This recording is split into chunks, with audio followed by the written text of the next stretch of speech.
கிறிஸ்துவுக்குள் பிரியமானவர்களுக்கு ஆண்டவராய் இயேசு கிறிஸ்துவுடைய இனிய நாமத்தினாலே வாழ்த்துக்கள். இயேசுவின் வாழ்க்கை வரலாறு என்ற பகுதியிலே இயேசு விதவையின் மகனை உயிரோடு எழுப்பின ஒரு சம்பவத்தை நாம் பார்க்கிறோம். உயிர் மிக மிக முக்கியம், ஜீவன் மிக மிக முக்கியம். நான் அவைகளுக்கு ஜீவன் உண்டாயிருக்கவும் அது பரிபூர்ணப்படவும் வந்தேன் என்று ஆண்டவராகிய கர்த்தர் சொல்லியிருக்கிறார். நானே வழியும் சத்தியமும் ஜீவனும் என்பது ஆண்டவருடைய அருள் வாக்கு. இயேசு நாயின் அப்படிங்கிற ஒரு டவுனுக்கு போனார்.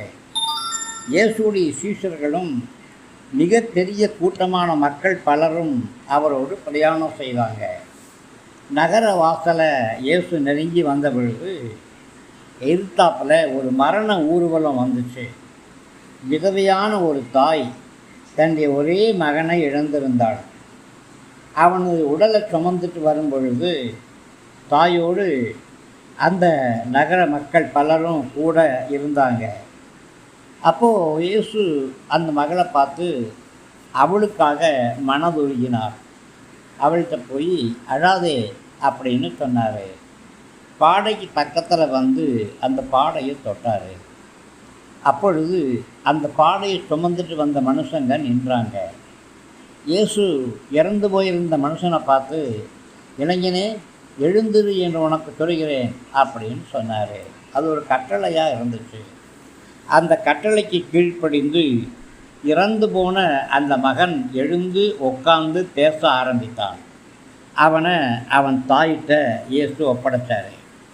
எல்லா மக்களும் ஆச்சரியப்பட்டாங்க. இவர் மகா பெரிய தீர்க்கதரிசிப்பா, மகா பெரிய அற்புதங்களை செய்யக்கூடியவரப்பா, நம்மள்ட்ட அவர் வந்திருக்கிறாரப்பா அப்படின்னு சொல்லி ஆண்டவருடைய நாமத்தை உயர்த்தினாங்க.